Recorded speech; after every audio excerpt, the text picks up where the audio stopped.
Welcome, dear listeners. Put aside your tasks, grab something warm, and prepare for a story that might hit close to home. Olivia remembers their first meeting down to the smallest detail, a party at mutual friend's place. Dim lights, soft music, and Mark, a tall guy with expressive eyes and a gentle smile.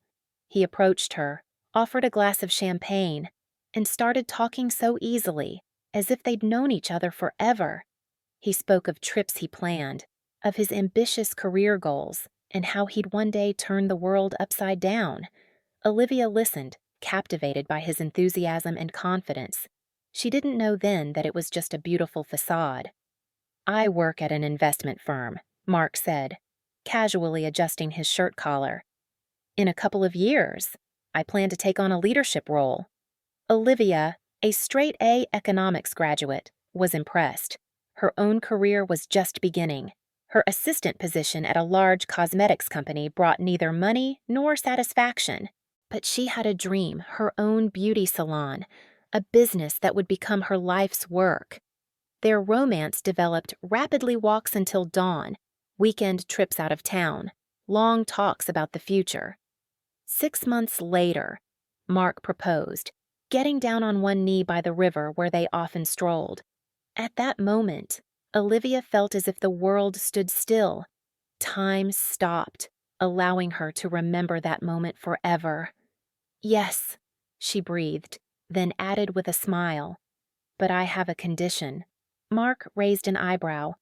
"We'll always support each other's dreams," Olivia said. "I believe in your potential, and you in mine." "Of course, darling," Mark easily agreed, kissing her hand. "We'll be a team." Their wedding was modest. They both wanted to save on the celebration to put money aside for the future. Olivia's parents, Helen and Robert, immediately embraced Mark as their own. They were simple people. Her mom was a schoolteacher, her dad an engineer at a factory. They'd saved their whole lives to put their daughter through college and spent their free time at a small cabin 30 miles out of town. Mark's parents, the Campbells, seemed more well off. His dad held some administrative position. His mom worked in accounting. However, it was immediately clear that they had spoiled their only son immensely. Everything best for Mark. Every whim indulged, every desire fulfilled. They accepted Olivia coldly, with barely concealed condescension. The first warning bell rang 3 months after the wedding. Mark came home looking gloomy and announced from the doorway, "I quit." Olivia froze, a cutting board in her hands. "What happened?" "Those idiots didn't appreciate my project," he snapped, collapsing onto the sofa. "My boss, my colleagues, they're all envious. I'm not going to work in that kind of environment." "But you said the company was promising," Olivia countered. "It was promising," Mark interrupted. "Don't worry. I've already sent out my resume to several places. I have interviews next week." Olivia nodded, swallowing the comment that quitting without a backup plan wasn't the smartest decision. She supported her husband, cooking his favorite dinner and listening all evening to stories about incompetent management and office intrigues at his former workplace. His next job lasted 4 months, then another for 3 months, and another for 5. Each time, the story repeated itself.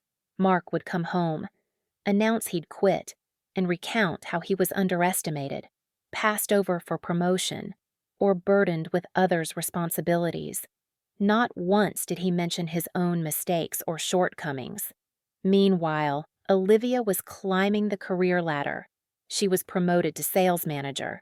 Her salary grew, but the dream of her own business became increasingly insistent. In the evenings, she studied the basics of entrepreneurship, drafted a business plan, and calculated the budget for opening her salon. "Dad, Mom, I need to talk to you seriously," Olivia said when she and Mark went to the cabin to help her parents plant potatoes. That evening, when the work was done and they sat on the porch sipping tea with raspberry jam, Olivia pulled out a folder of documents. "I want to open my own beauty salon," she announced, spreading out printouts of her business plan.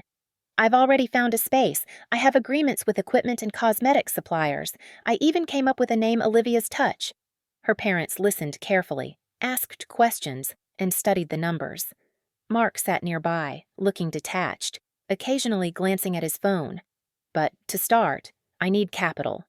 Olivia continued. Mark and I have savings, but it's not enough. She didn't get to finish. Her father raised a hand. How much do you need, daughter? Olivia named the sum and held her breath. It was a significant amount. Her parents exchanged glances. Her mother quietly said, We have savings in the cabin. No! Olivia jumped up.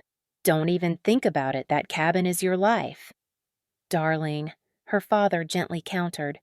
Your mother and I are no longer young. It's getting harder and harder to come here. And your business is the future. We believe in you. That evening, a decision was made her parents would sell the cabin and invest the money in their daughter's business. Mark remained silent, only asking in the car on the way home, Are you sure you can handle it? Business is a big responsibility. I'll handle it, Olivia firmly replied. And you'll help? Of course. Mark shrugged. Whatever I can do, paperwork, renovating the space, purchasing equipment. Olivia spun like a top. Mark, meanwhile, was unemployed again, but instead of the promised help, he preferred to spend his days on the sofa with his laptop, studying the job market. Olivia's Touch Salon opened modestly but successfully. First clients, first positive reviews, first albeit small revenues. Olivia worked 7 days a week. She was the administrator, the bookkeeper, the nail technician, and the cleaner. Mark would occasionally drop by, pay compliments, but offered little real help. 6 months later, Olivia hired her first employee, a nail technician. A month later, a hairdresser. The business grew slowly but surely, while Mark continued to scrape by with odd jobs. His resume resembled a patchwork quilt delivery driver. Sales consultant, call center operator, sales manager. He never stayed anywhere longer than a few months. Honey? Olivia cautiously began one evening. I have a proposition. Mark looked up from the TV, where some action movie was playing. I need a permanent administrator for the salon, she continued. Maria is going on maternity leave. I need a replacement. I thought maybe you could try? Administrator, Mark grimaced. Huh, that's women's work. What's the difference? Olivia countered. It's an important position. You'd greet clients, handle appointments, oversee the technician's work essentially, the director's right hand. And besides, it's our family business. At the mention of family business, Mark visibly brightened. Yes, perhaps there's something to that, he said thoughtfully. I could bring in fresh ideas, raise the service to a new level. Olivia breathed a sigh of relief. Finally, they would become the real team she had dreamed of. Only the conditions must be appropriate, Mark added. Not just peanuts. A standard administrator's salary, plus a percentage of the total revenue, Olivia suggested. And flexible hours, after all, you are the owner's husband. They agreed on it. Mark started work a week later, and at first, Olivia was pleased. He genuinely knew how to interact with people, how to charm them, how to create an impression of solidity and reliability. Clients were delighted with the gallant administrator who greeted them with a smile and compliments. But gradually, it became clear that Mark was avoiding real work. He didn't want to bother with the accounting software, ignored requests to keep records, and reacted painfully to criticism. I'm not a gopher, he declared when Olivia asked him to call suppliers about a delayed order. We have staff for such things. Staff are busy with clients, Olivia tried to explain. And you're the administrator. That's part of your duties. I'm not just an administrator, Mark snapped. I'm a co-owner of the business. This statement caught Olivia off guard. Co-owner, she repeated. Mark, legally this business is entirely mine, and the investment came from my parents. We're married, so everything is shared, he countered. And besides, you yourself said family business. Olivia didn't want to escalate the conflict, but a lingering feeling remained. She noticed Mark increasingly referring to the salon as our business and telling clients how my wife and I are developing the business. Deep down, she began to realize she had made a mistake by bringing her husband into the salon, but admitting it even to herself was too painful. It would mean admitting that their marriage wasn't the partnership she had dreamed of, that the man she had entrusted her life to was actually a selfish and immature person, incapable of genuine support. And Olivia continued to believe that one day Mark would change, that he would finally grow up and become the reliable partner she had seen in him from the very beginning. She convinced herself that she just needed to be more patient, support his strengths, and gently correct his weaknesses. But with each passing day, it became more obvious that the foundation of their relationship, built on illusions and hopes, was beginning to crack under the weight of reality, and these cracks were growing deeper and more noticeable. By the 5-year anniversary of Olivia's touch, the business was at its peak, a spacious downtown location, a team of 12 professionals, loyal clients, and stable income. On the other hand, her family life was falling apart, though she stubbornly refused to admit it. The morning was hectic. A shipment of Italian cosmetics arrived. The courier mixed up the addresses and unloaded the boxes at the wrong entrance. One of the technicians called in sick, and clients had to be urgently rescheduled. Olivia, accustomed to the chaos of work, plunged into it, methodically solving one problem after another. "Mark, help me unload the boxes," she asked her husband, who was sitting at the front desk, engrossed in his phone. He looked up as if the request to lift anything heavier than a coffee cup was insulting. "I have an appointment in an hour."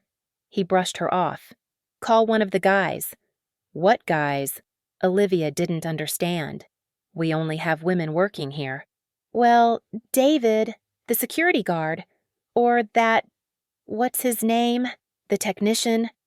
David was on vacation, and Michael was at another site today. Olivia was beginning to lose patience.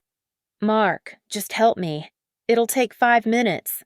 I'm an administrator, not a mover," he snapped, returning to his phone. "And besides, my back hurts." The last argument was particularly absurd. Mark had no back problems whatsoever, unless it refused to bend in a working direction. Olivia just sighed and went to deal with the delivery herself, grabbing one of the cleaners on the way. This was a typical situation.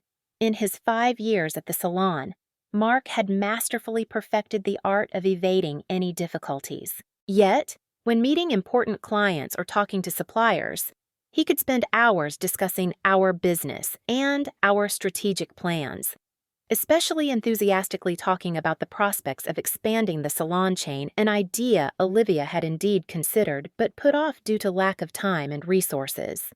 "You know," he once told the wife of a high-ranking official, a regular client of the salon, "my wife and I are planning to expand. We're already looking at a space in the North End.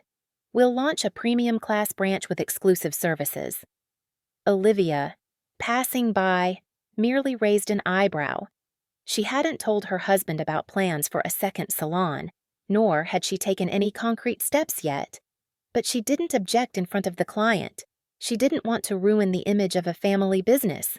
Later, when they were alone, she still couldn't hold back. "Mark, where did you get information about a second salon? What isn't it obvious we need to expand?" he asked innocently. "I just voiced what's already evident. But we haven't discussed concrete plans, and we certainly aren't looking at any spaces." "Don't be a nag," he waved her off. "I'm creating the right image. The client is happy. She thinks she's investing in a developing business. It's psychology." Olivia merely shook her head. Arguing was pointless. Over the years of their life together, she understood that Mark existed in his own reality where he was a successful businessman, not just the husband of an entrepreneur. The daily routine of the salon continued. Olivia worked tirelessly bookkeeping, recruiting, conflict resolution, negotiating with suppliers. Every evening, she spent several hours studying new trends in the beauty industry, analyzing the market, and planning advertising campaigns. Under her careful guidance, Olivia's touch transformed into a respected establishment with an impeccable reputation. Mark, meanwhile, was busy with who knew what. Formally, he was still listed as an administrator, but in reality, he performed fewer and fewer actual duties.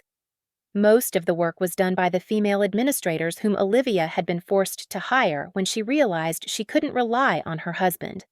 Mark, for his part, created the appearance of bustling activity, important-looking walks around the salon with a coffee cup, periodically making comments to employees most often inappropriate, and ostentatiously checking the quality of the technician's work by peering into treatment rooms during procedures. "Lena, the client in room 3 is unhappy with the air temperature," he would announce importantly, glancing at the nail technician. "Deal with it. Mark Ivanovich." "I can't step away right now," the girl would justify, holding a thin brush for nail art. "I'm finishing a complex design." "The client is always right," Mark would declare weightily and then leave, leaving the problem unresolved. Ultimately, the technicians had to call an administrator or Olivia herself. Such situations repeated constantly. Mark created more problems than he solved, but Olivia couldn't get rid of him. He was her husband, after all. Moreover, she felt awkward in front of the employees. They already saw all the family discrepancies. By the 10-year anniversary of Olivia's touch, the business had reached its peak. The salon regularly received awards at city competitions. Photos of the technicians' work were published in professional magazines, and the client base numbered thousands of regular visitors. Olivia could be proud of her creation. From a small dream, a truly successful business had grown. But in her family life, if not a crisis, then a certain stagnation reigned. Olivia and Mark lived under one roof, but as if in parallel worlds, she in reality, where she had to work and solve problems every day. He in fantasies of his own significance and success. Congratulating his wife on the salon's anniversary, Mark gave a lavish toast to our brainchild, to the fruit of our joint efforts, to what we have achieved together. Olivia barely restrained herself from snorting. Joint efforts was a strong statement, but she smiled habitually and clinked glasses. Mark never stinted on grand words and beautiful gestures, especially in public. For the salon's anniversary, he ordered a huge bouquet of 100 roses and ceremoniously presented it to his wife in front of all the staff, videotaping it and posting it on social media with hashtags like Dacha's family business and Ash successful duo. The next day, he refused to help with inventory, citing an important meeting. The meeting turned out to be a get-together with friends at a bar, from which he returned late at night. Gradually, Olivia resigned herself to the fact that her marriage was far from ideal, but she valued stability, even if it was strange. Moreover, divorce seemed unseemly, an admission of her own defeat. "I chose him myself," she sometimes thought, looking at her sleeping husband. "So I have to accept him as he is?" She found balance in her work. The salon became for her not just a source of income, but a real salvation, a place where she felt needed, successful, competent. There, she was respected. Her opinion was listened to. Her decisions carried weight. Unlike at home, where Mark ignored any attempts to talk seriously about the future, plans, or their relationship. One morning, while reviewing the monthly income and expense report, Olivia noticed something strange. The amount of cash withdrawals from the corporate card Mark used for minor household needs significantly exceeded the usual figures. "Mark," she called to her husband, who was drinking coffee and reading news on his tablet. "You withdrew almost $1,000 this month. What was the money for?" He looked up with the air of someone torn from meditations on the fate of the universe. "The money? Oh, just various small things for the salon. Office supplies, household chemicals, entertainment expenses." $1,000. Olivia raised an eyebrow. "I only have receipts for $300. It's not always possible to get a receipt. Mark shrugged. Some suppliers work without paperwork. Olivia frowned. This was a violation of their internal rules. Every purchase had to be documented for accounting. Next time, try to get everything in order, she said. Otherwise, we'll have problems with taxes. Oh, come on, don't be a bore. Mark got up from the table. I'm going to shower. By the way, I'm meeting the guys tonight. Don't wait up for dinner. Olivia watched him go. Something wasn't right. Mark was never wasteful, at least not with work expenses. Usually. She had to remind him about the most basic purchases for the salon. And these frequent meetings with the guys lately? She opened the statement more thoroughly. Withdrawals occurred evenly throughout the month in small amounts, as if someone was systematically cashing out money, someone with access to the corporate card, someone who didn't need to account for every penny. Her first impulse was to cause a scene, demand explanations, but Olivia held back. Maybe he has some problems, she thought. Maybe he's embarrassed to tell me, or he's preparing a surprise. She decided to observe, limited the amount of cash withdrawals from the corporate card, and started tracking expenses more carefully. And, indeed, the next month, withdrawals returned to the usual level. Mark didn't say a word about the imposed limit, as if he hadn't noticed it. This reassured Olivia. Apparently, there really was some temporary need. She decided not to bring up the topic to avoid creating tension. Life continued as usual. Olivia developed the business. Mark created the appearance of participating in it.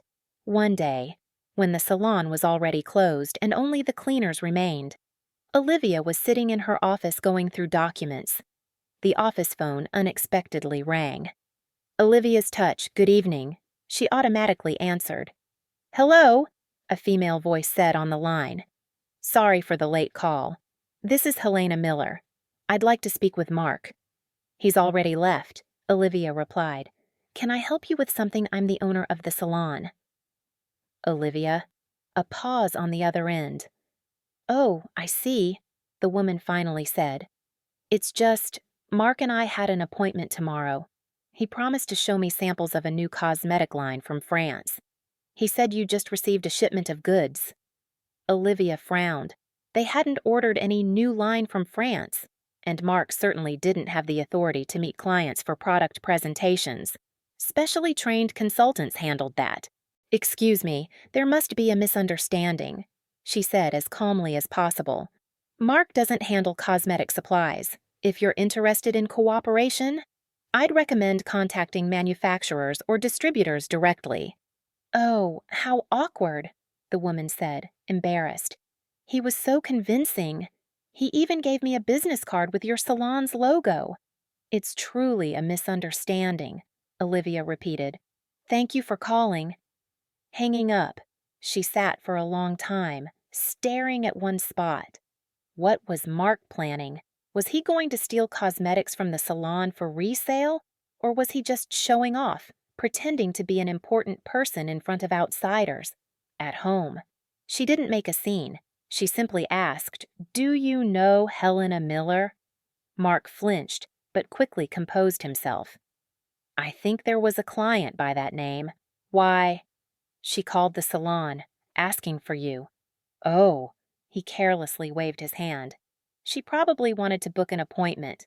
I'll redirect her to the administrators." Olivia looked at her husband with a long stare. He lied without even blushing. Nothing new. However, "All right," was all she said. The next day, Olivia called the IT specialist and asked to change the passwords for all work accounts. Mark's access was limited only to the schedule and client database, the minimum necessary for an administrator's work. She also took back the corporate card, replacing it with a new one with stricter limits. When Mark discovered the changes, he threw a fit. "You don't trust me," he yelled. "I'm your husband. We've been building this business together for 10 years. That's exactly why I want to protect our business from accidental mistakes," Olivia calmly replied. "It's just a security measure, not just for you, but for all employees." "Nonsense," Mark raged. You just want to control everything and everyone. It's paranoia. Olivia silently watched his outburst, amazed at her own composure. Before, such scenes would throw her off balance, make her feel guilty. Now, she felt only weariness.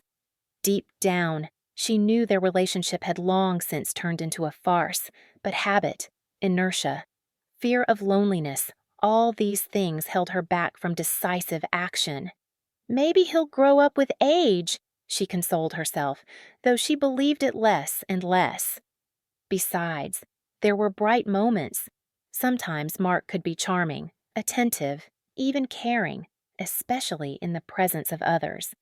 At corporate parties, he always gave touching speeches about how proud he was of his wife. On anniversaries, he gave beautiful gifts with Olivia's money, but only she knew that. From the outside, they looked like a happy couple, and Olivia clung to that image. She felt comfortable in the role of a successful businesswoman with a caring husband, even if that caring existed primarily in her imagination. On their next wedding anniversary, sitting in a cozy restaurant, Olivia looked at Mark and thought, "Who are you really, and what do we have left besides habit?" She increasingly found herself realizing that she felt neither love nor even a particular attachment to her husband, just a set of rituals performed over 10 years of shared life, waking up in the same bed, having breakfast at the same table, uttering routine phrases like, "Have a good day," and "How are you?" and remaining silent about what truly mattered. And then something happened that forced Olivia to face the truth.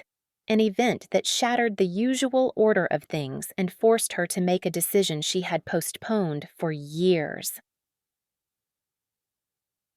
Her parents' 40th wedding anniversary was approaching a significant milestone that deserved a special gift, and Olivia knew what to give.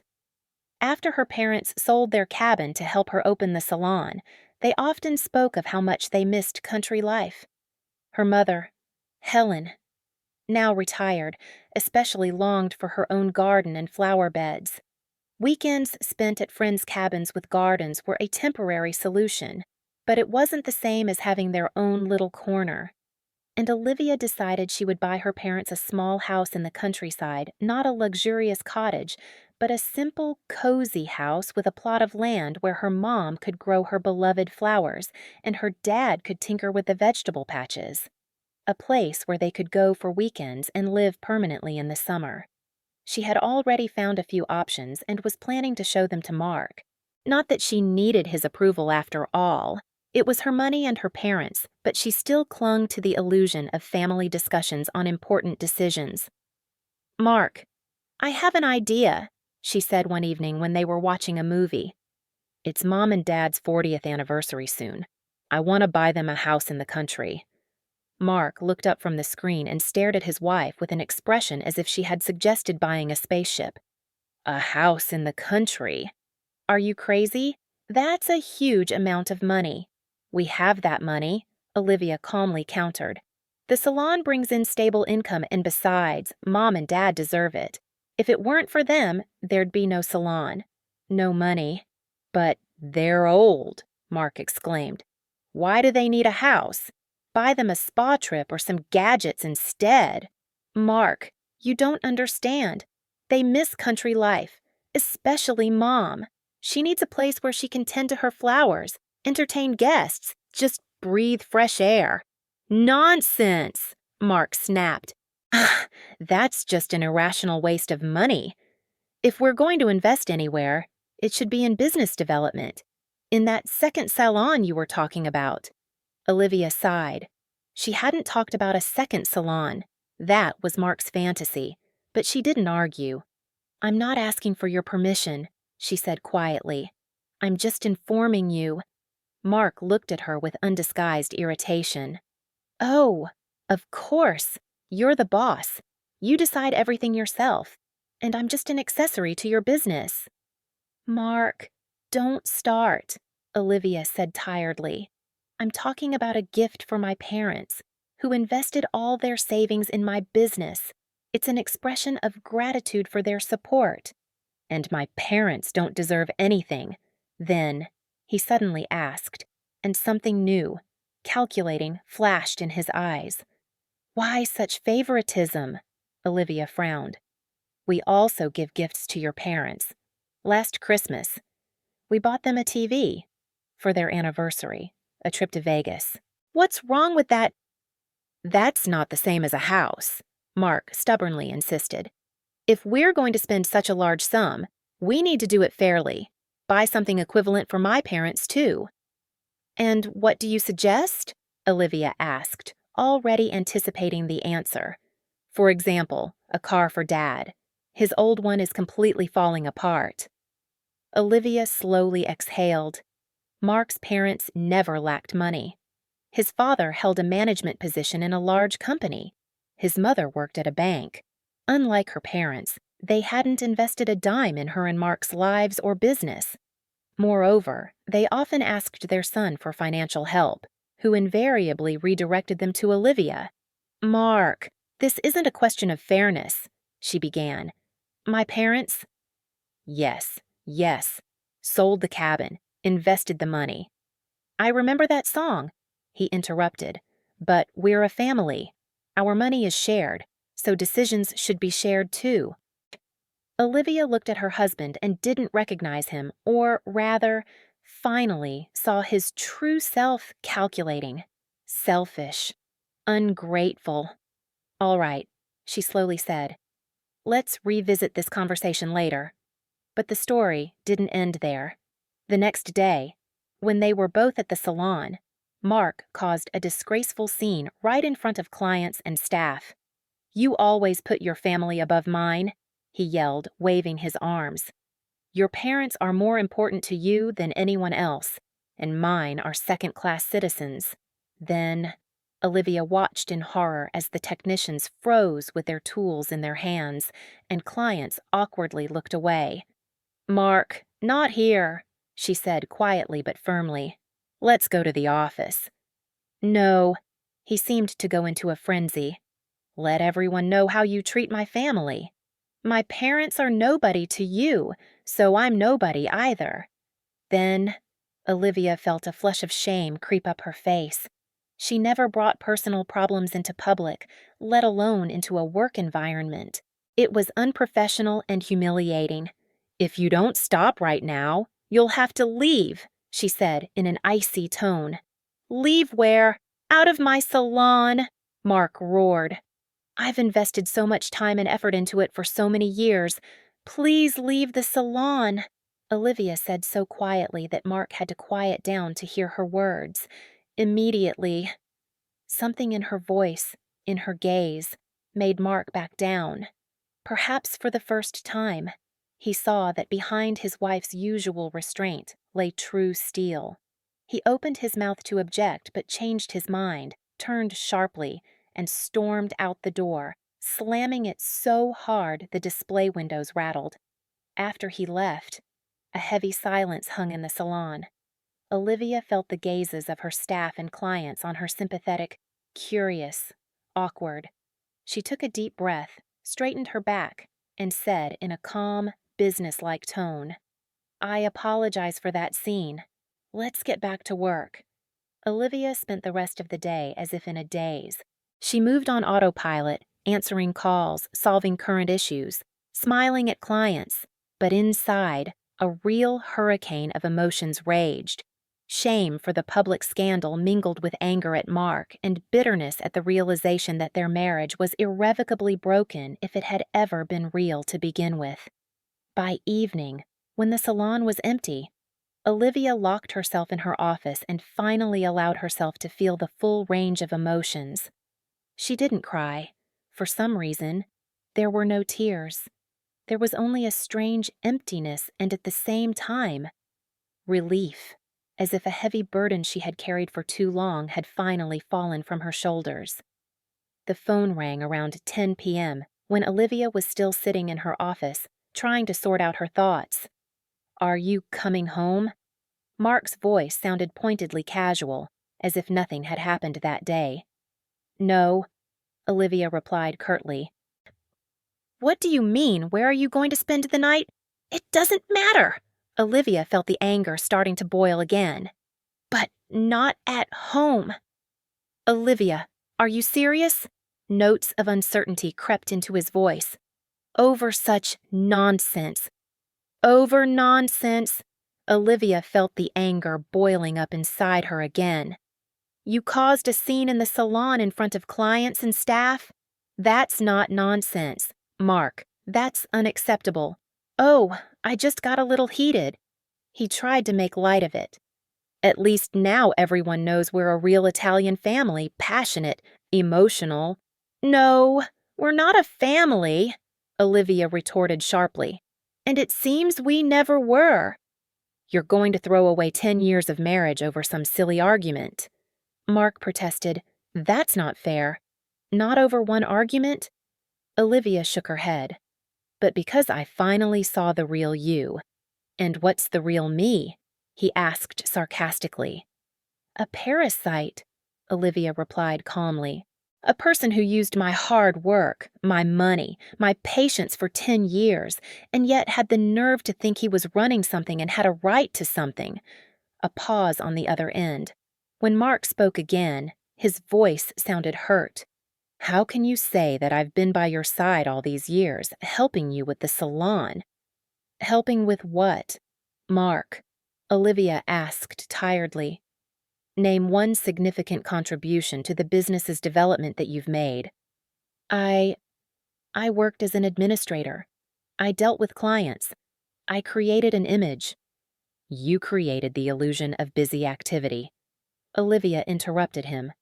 But there was no real benefit from you. And sometimes there was direct harm, like today.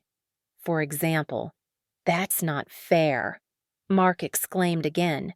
You just don't appreciate me, and it's all because of that stupid house for your parents, Olivia sighed. Even now, he didn't understand what the problem was. It's not about the house, Mark. It's about you thinking the money I earn is yours. You think you have the right to decide how to spend it, even though you put no effort into earning it. We're married. Everything is shared. He stubbornly repeated. Marriage is a partnership, not a right to someone else's property. Olivia cut him off. And you know what? I'm tired of this conversation. Good night. Mark. She hung up without waiting for a reply and turned off her phone. Then she packed a bag, locked the salon, and drove to a hotel. She needed time to think, and that was impossible at home. The next few days, Olivia lived as if in a dream. During the day, she worked at the salon.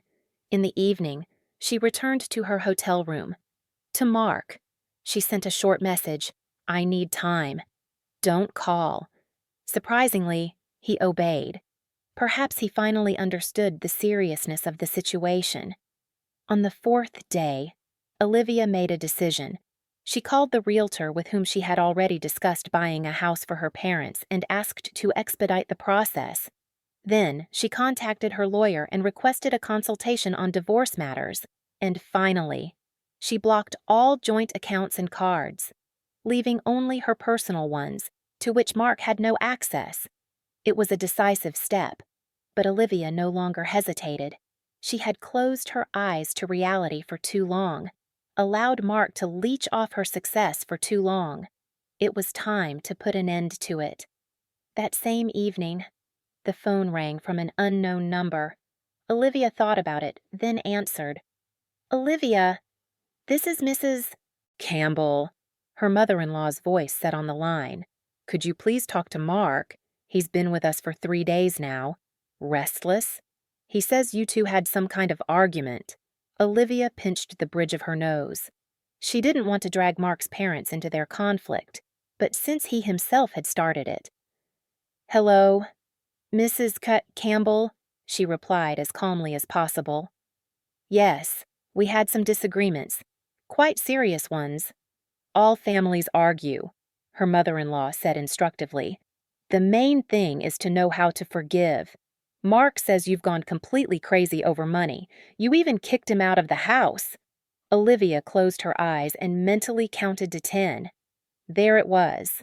Mark had already managed to paint himself as the victim. How typical. Mrs. Campbell. I didn't kick Mark out. He left himself after the scene he caused in my salon. And as for the money, yes, we argued about it, but not the way Mark told you. Oh, really? Her mother-in-law asked incredulously. I decided to buy my parents a small house in the countryside, in gratitude for them selling their cabin and investing all their money in my business. For some reason, Mark thought that was unfair and demanded I buy you a car. A new, expensive car, Mrs. Campbell asked again. For us, yes. He said Mr. Campbell needed a new car in place of the old one, and that I was obligated because our money was shared. Silence fell on the other end of the line. Then her mother-in-law slowly said, We didn't ask your husband for any car. My husband's car is excellent. He loves it. He just had it completely restored. And in general, we've never asked you for money. I know, Olivia replied softly. That's why I was surprised by such a demand. Mark. Mrs. Campbell faltered. He probably just wanted to do something nice for us. Possibly. Olivia didn't argue, but the method he chose was strange. They talked a little more, politely but tensely. Mrs. Campbell was clearly embarrassed and didn't know what to think. At the end of the conversation, she unexpectedly said, You know, Olivia, my husband and I always thought you were very lucky with Mark, but it seems he was lucky with you. Olivia was speechless. After that conversation, she felt a strange sense of relief, as if she had managed to shed some of the guilt she had, for some reason, been feeling towards her husband's parents. The next morning began with another surprise. Mark appeared at the salon right at opening, clean-shaven, hair neatly combed, in a fresh shirt, and holding a huge bouquet of roses. Olivia, he said ceremoniously, extending the flowers. I've come to apologize for my unworthy behavior. Olivia silently accepted the bouquet to avoid a scene in front of the female employees who were curiously watching the proceedings. Let's talk in the office, she suggested curtly, closing the door behind them. Olivia placed the bouquet on the table and turned to her husband. What does this mean? Mark? I said, I apologize. He shrugged. I got heated, said too much. Let's forget it and start over. Start what? Olivia clarified. Well, our life. He smiled his signature charming smile. I've thought it all over. You're right. Your parents deserve a gift. Buy them the house. I'm not against it. And your parents don't need a car. Olivia couldn't resist the sarcasm. Oh, Mark faltered. You talked to them, to your mom. She was very surprised to learn of your plans. Well, I wanted to surprise them, he said uncertainly. Anyway, it doesn't matter anymore. The main thing is to make up. I've already packed my things. I can come home tonight. Olivia looked at her husband and understood that he still didn't grasp the seriousness of the situation.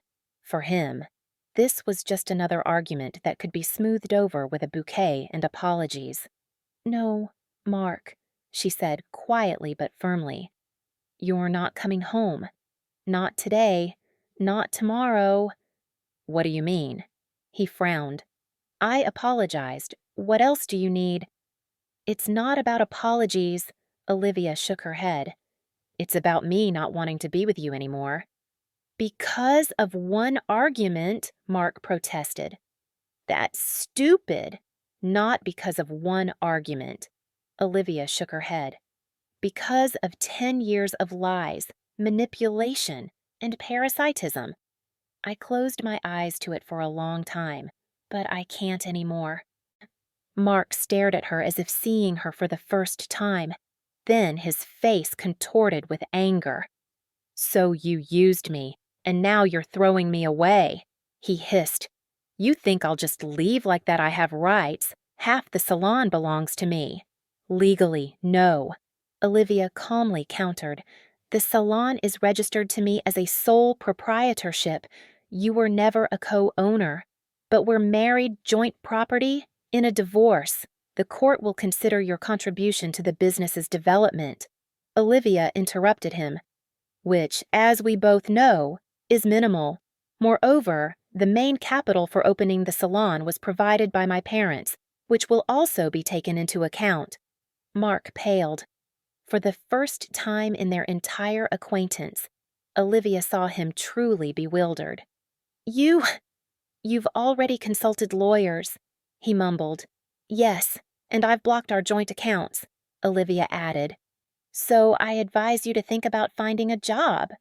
Mark stood, opening and closing his mouth like a fish out of water. Then his face again contorted with rage. You'll regret this, he hissed. I'll make your divorce so hellish you won't forget it. You can try, Olivia shrugged. Now, please leave the salon. I have clients. Mark stormed out of the office, nearly knocking over the administrator who was about to knock. The door slammed.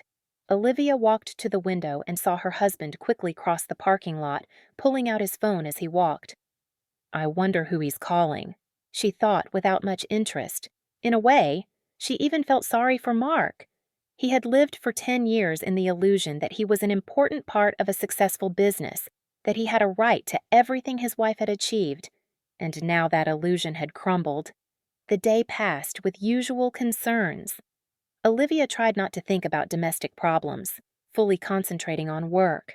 In the evening, when she was about to leave, the realtor called and informed her that he had found a perfect house for her parents, a small but sturdy house in a picturesque village, only an hour's drive from the city, with a good plot of land, fruit trees, and even a small pond. The owners want to sell quickly, the realtor said. If the price suits you, we can finalize the paperwork as early as next week. Olivia agreed without hesitation. She was sure her parents would love this house, and she was no longer going to postpone their happiness because of Mark's whims. Late that evening, when Olivia was already in bed with a book, the phone rang. It was Mark. Olivia was about to dismiss the call, but something made her answer. You can't imagine what I've done. Mark's voice held a strange triumph. I've solved everything, all our problems. What are you talking about? Olivia grew wary. I took out a loan for $20,000 for a new car for Mom and Dad. I've already finalized everything. I'm picking up the car tomorrow. Olivia felt a chill run down her spine. This was madness.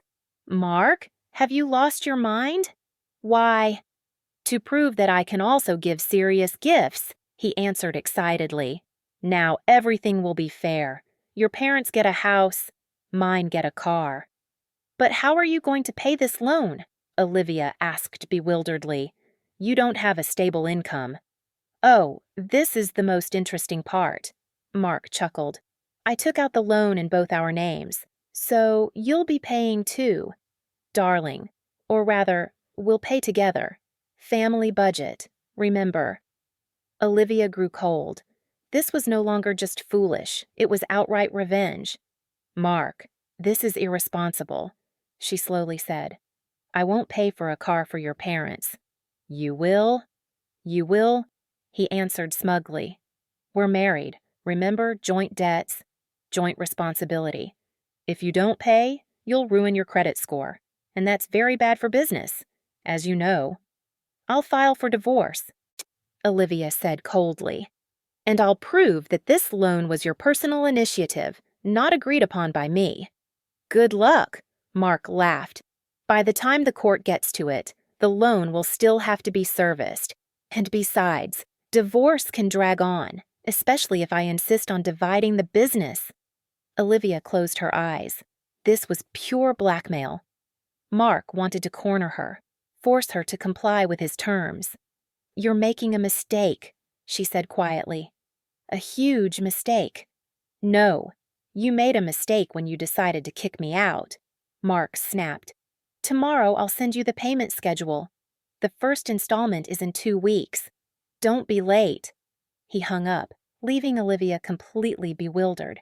She didn't know whether to cry or laugh at the absurdity of the situation. Mark truly believed he had cornered her, that she would be scared and give in. He understood his wife very poorly. The next morning, Olivia called her lawyer and explained the situation in detail. The lawyer listened, asked a few clarifying questions, and said, "Don't worry, Olivia.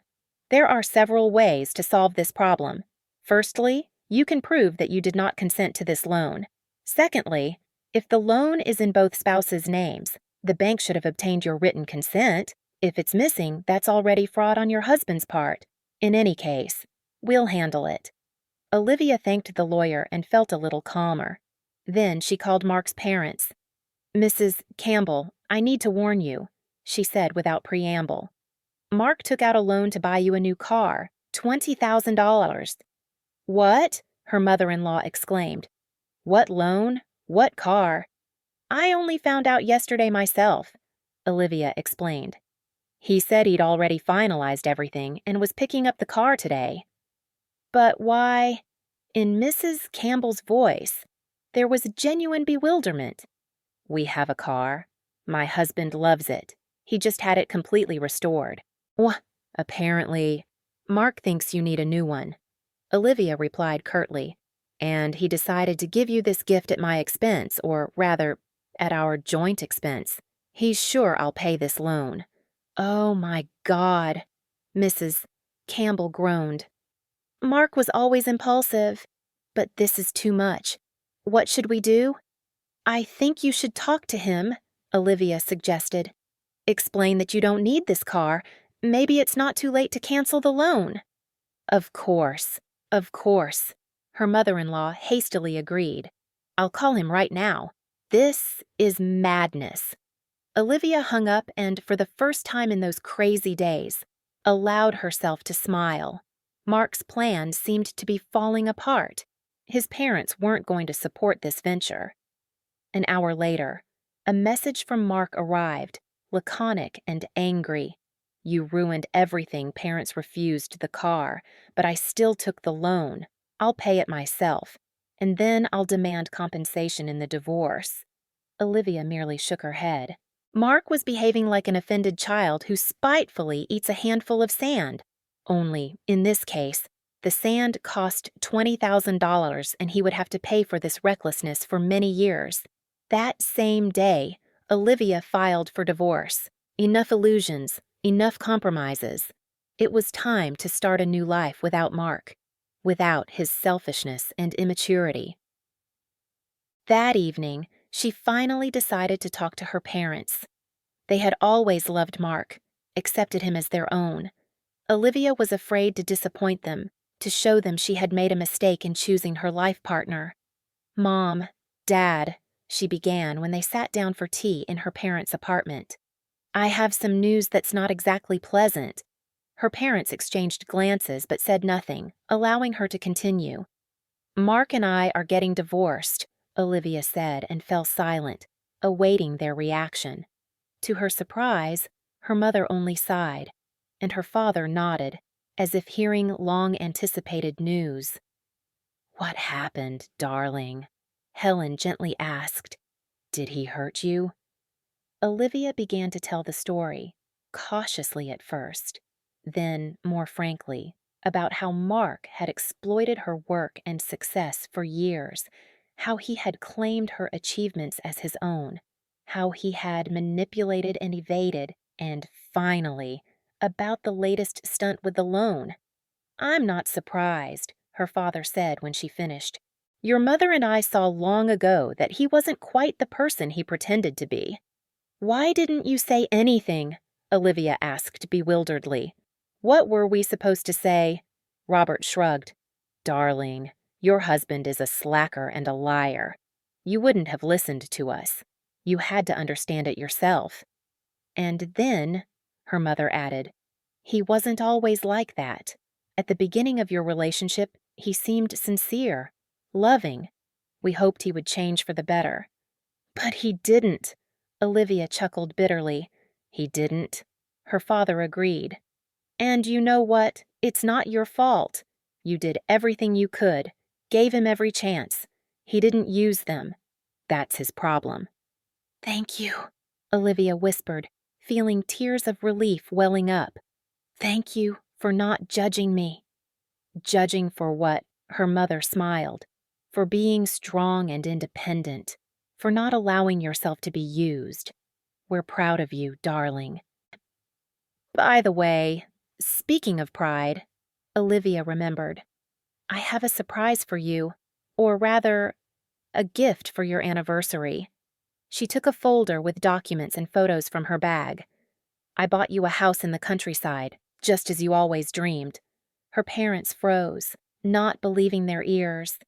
Then her mother cried, and her father hugged Olivia tightly. Mark looked at the brand-new car gleaming in the morning sun in the dealership parking lot, a black SUV with a leather interior and panoramic roof, the epitome of status and prestige. Exactly what, in his opinion, was worthy of the parents of a successful businessman, parents who, as it turned out, categorically refused to accept this gift. "The documents are ready," the manager announced, handing him a folder. "Congratulations on your purchase." Mark mechanically smiled and signed where the manager indicated. Inside, a hurricane of conflicting emotions raged: anger at Olivia, who had ruined his brilliant plan, resentment at his parents for not appreciating his generosity, a vague anxiety about the size of the debt that now hung over him, but most of all, wounded pride. "It's nothing.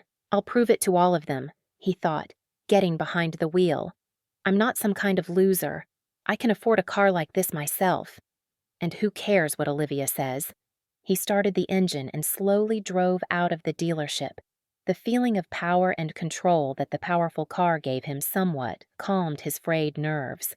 Mark turned on the music and headed for his parents' house. Even if they didn't accept the gift, they would still see what their son was capable of. His father came out onto the porch as Mark parked at the gate. Robert, a wiry man with a military bearing, frowned at the sight of the new car.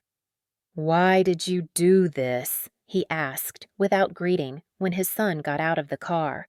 "Well, we told you we didn't need a new car." "Hi, Dad?" Mark smiled stiffly. "I just wanted to do something nice for you."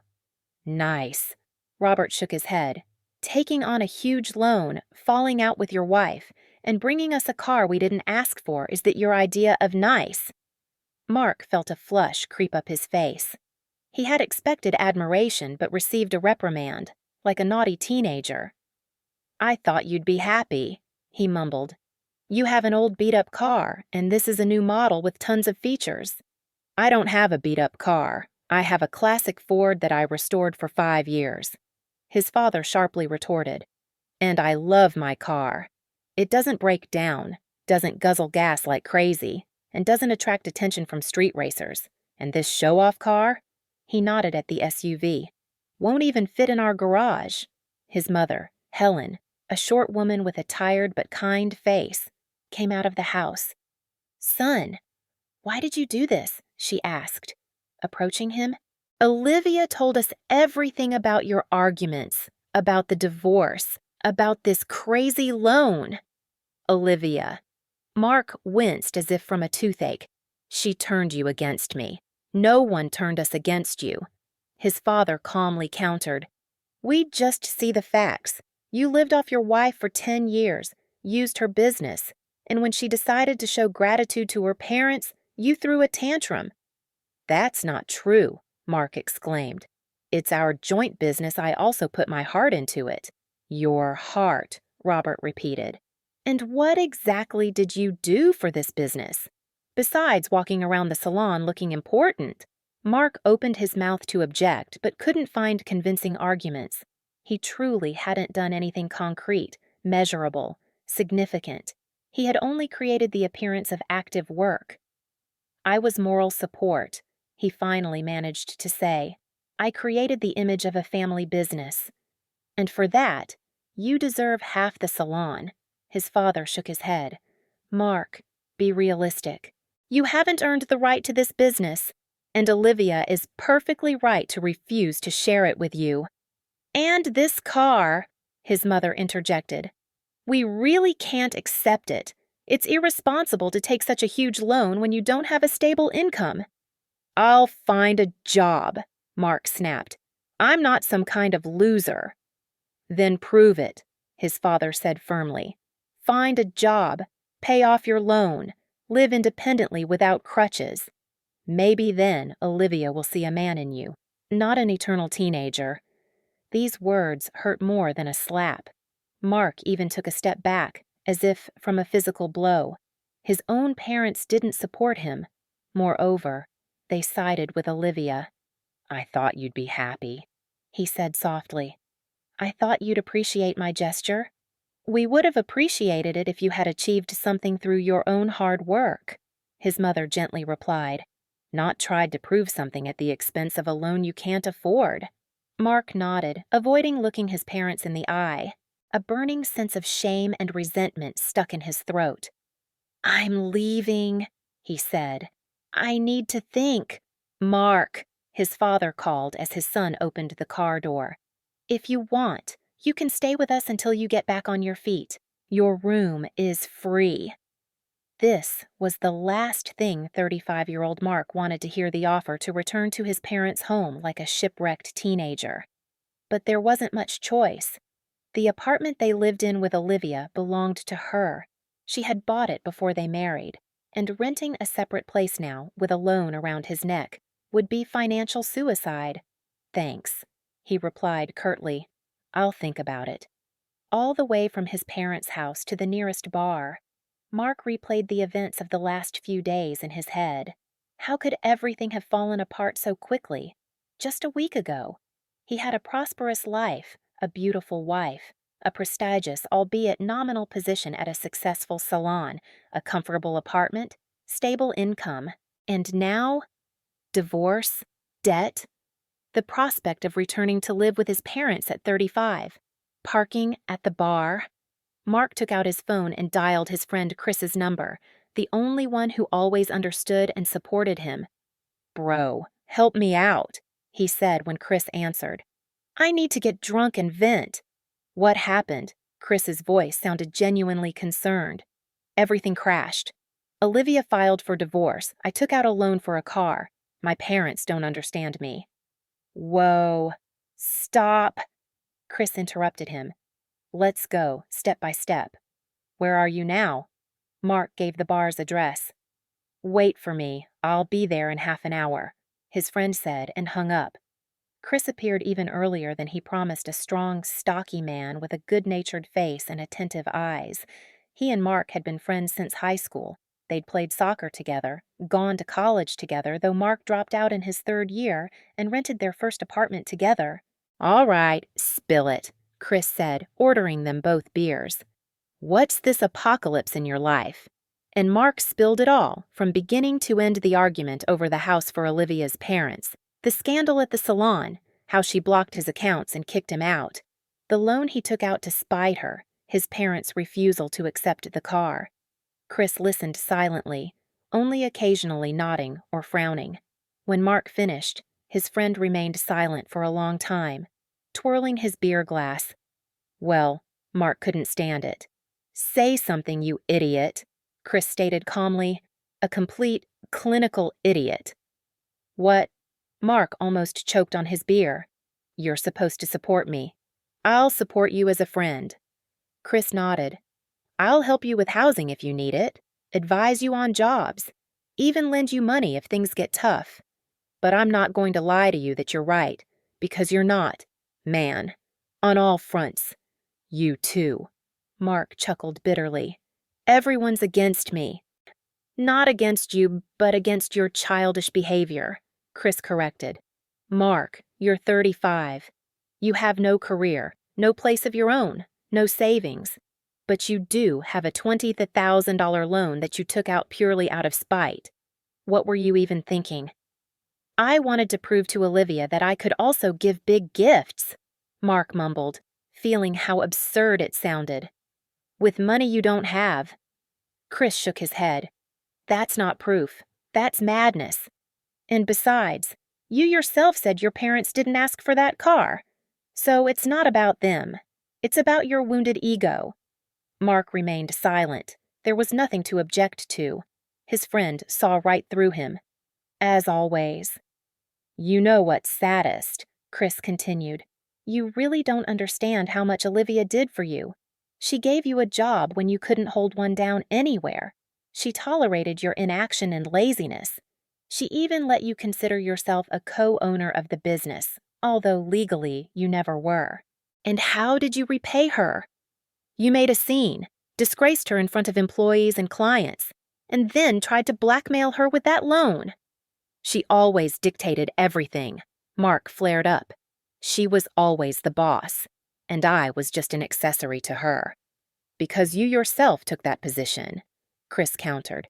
She offered you real work in the salon, remember, but you were too lazy to delve into details, to learn, to develop. It was easier to pretend to be an important figure and enjoy the fruits of someone else's labor. Mark opened his mouth to object, but couldn't. His friend's words hit home. Indeed. Olivia had offered him to learn accounting, handle purchasing, control the technician's work, but all of that required effort, responsibility, concentration, and he preferred the path of least resistance, creating the appearance of activity without doing anything substantial. So, what do I do now? Mark quietly asked. It's probably over with Olivia, Chris honestly replied. You tested her patience for too long, but your life isn't over. You just need to finally grow up. What do you mean, literally? Chris said. Find a normal job. Learn to live within your means. Stop expecting someone else to solve your problems for you. Mark nodded sullenly. Deep down, he knew his friend was right, but admitting it out loud was beyond his strength. By the way, about work, Chris remembered. My mom has a friend. She's a manager at a car dealership. They actually need a client manager. Nothing extraordinary calling clients, offering service, maintaining a database. But the salary is stable, and bonuses can be decent. Client manager? Mark grimaced. That's basically a call center. I'm above that. Above, Chris sneered. What are you above? May I ask, you don't have a higher education, no serious work experience, just pretense and ambition, but no substance, no buts. His friend interrupted. You either start with something real, or you continue to drift in the clouds and dig yourself into an even deeper hole. Decide. Mark was silent for a long time, staring into his half-empty glass. Finally, he looked up and nodded. All right. Give me the contacts for your mom's friend. I'll call. Now, that's grown up, Chris said approvingly and clapped his friend on the shoulder. A week flew by in a blur. Mark moved in with his parents, met with the car dealership manager, and got a job as a client manager. The salary was laughable compared to what he used to spend while living with Olivia, but he had no choice. The first few days at his new job were tough and unfamiliar schedule, the need to adhere to a dress code, constant interaction with clients, many of whom were not in the best mood. Mark would come home drained and collapse onto his bed in his old room, without even changing clothes. His parents silently watched his struggles but didn't interfere. Only his mom would occasionally bring him tea and sandwiches when he was too tired to come down for dinner. You'll manage, she would say quietly, stroking his head as she did when he was a child. This is just the beginning. It will get easier. And indeed, gradually, Mark began to get used to the new rhythm of life. He got drawn into the work, mastered the computer program for managing the client database, and even received his first bonus for exceeding the sales plan for additional services. But the loan problem didn't go away. 2 weeks flew by unnoticed, and the day of the first payment arrived. Mark sat in front of the computer for a long time, staring at the amount due on the screen, $440, almost half of his monthly salary. And so it would be every month for 5 years.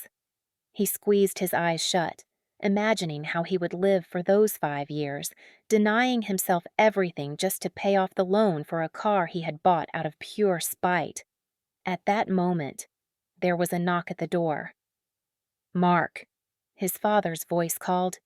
You have a visitor. Mark frowned. Who could be visiting him besides Chris? He didn't have many friends, and Chris always called before visiting. Going downstairs, he saw Olivia in the living room. She looked composed and serious in a business suit and held a folder of documents. "Hi," she said. "We need to talk." His parents tactfully withdrew, leaving them alone. Mark sat opposite his ex-wife, swallowing nervously. He hadn't seen her since the day he moved his things out of the apartment. Hadn't called or written. His pride wouldn't allow it. "I've come to talk about the divorce and the loan," Olivia began without preamble. "Here are the documents from my lawyer." She extended the folder. Mark opened it and quickly scanned the first page, a property division agreement. According to it, Olivia kept the apartment, the salon, and all accounts. Mark was left only with the furniture from his room and his personal belongings. "This is robbery," he protested. "Where's my share of the business?" "What share?" "Mark," Olivia asked tiredly. "You didn't invest a dime in the salon, didn't bring in a single major client, didn't sign a single profitable contract. Your contribution was minimal, and the court will take that into account if it goes to litigation." "What about the car?" Mark nodded toward the window, behind which the parked SUV was visible. "You blocked the accounts, and I had to take out a loan." "No one forced you to take out a loan." Olivia shook her head. "That was your decision, your responsibility." But she paused. "I'm willing to compromise." "What compromise?" Mark grew wary. "I'll help you sell the car and pay off part of the loan. I have a contact at a car dealership. He can take it on consignment with minimal loss in value. You'll pay off the remaining amount yourself, but it will be much less than $20,000. Mark considered it. The offer was reasonable. Yes, he would have to admit defeat and give up the car, but it would significantly reduce his debt burden. "And what's in return?" he asked, already guessing the answer. "You sign the property division agreement and don't contest the divorce," Olivia replied. "We part quickly and amicably, without litigation or mudslinging." Mark looked at the woman he had lived with for 10 years and saw a completely unfamiliar person, confident, decisive, knowing what she wanted. Or perhaps she had always been like that, and he just hadn't noticed. "You know," he said, unexpectedly for himself, "I guess I never really knew you, Olivia." Olivia raised an eyebrow in surprise.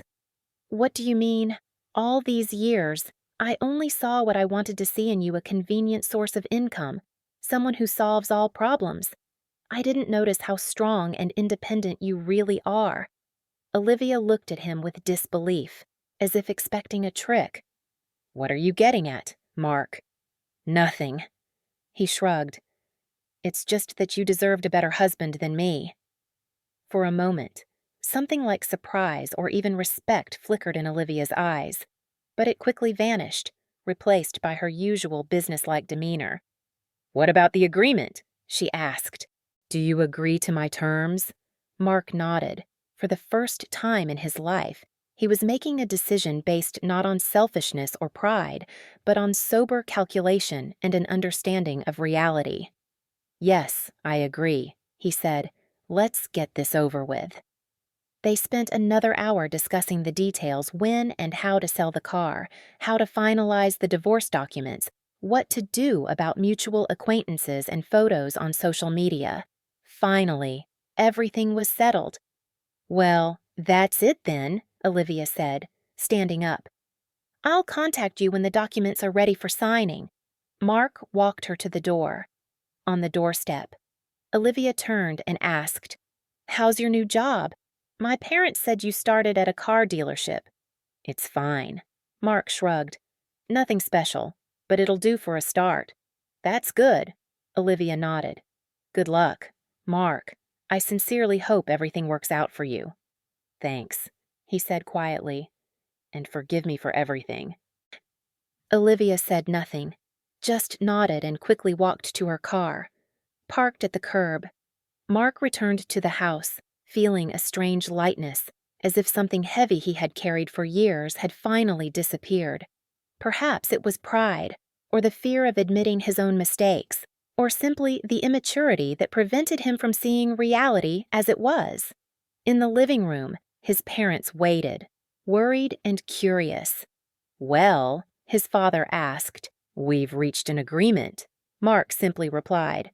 "I'm selling the car, signing the property division agreement, and we're parting peacefully." "And you just agreed like that?" His mother was surprised. "Without arguing?" "Yes," Mark nodded. "You know, sometimes you just have to admit defeat and move on." His parents exchanged glances, clearly not expecting such wisdom from their son. "By the way," Mark remembered, "I have to stay late at work tomorrow. We have a new promotion for clients. I need to prepare a presentation." "Of course, son," his mother smiled. "I'll leave dinner in the fridge." That evening, lying in his old bed, Mark thought about the future. For the first time in many years, he could only rely on himself. There was no Olivia to solve all his problems, no family business to ensure a comfortable existence. Only himself, his decisions, and their consequences. This was frightening, but also invigorating, as if he had finally woken up from a long sleep and saw the world as it was complex, demanding, but full of opportunities for those willing to work and take responsibility. Well, Mark thought as he drifted off to sleep, welcome to adulthood, better late than never.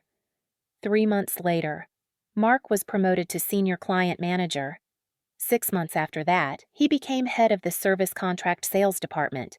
The car was sold with minimal losses, and less than $5,000 remained of the $20,000 loan, a perfectly manageable amount with his new salary. Olivia never thought about her ex-husband. She was too busy expanding her chain of salons, launching her own cosmetic line, and conducting master classes for aspiring entrepreneurs. Her parents enjoyed life in their country house, growing flowers and vegetables, entertaining guests, and rejoicing every day. Life continued, and for Mark, it finally became truly his own without illusions, without self-deception, without exploiting someone else's success, the life of a mature, independent person who is responsible for his own decisions and their consequences.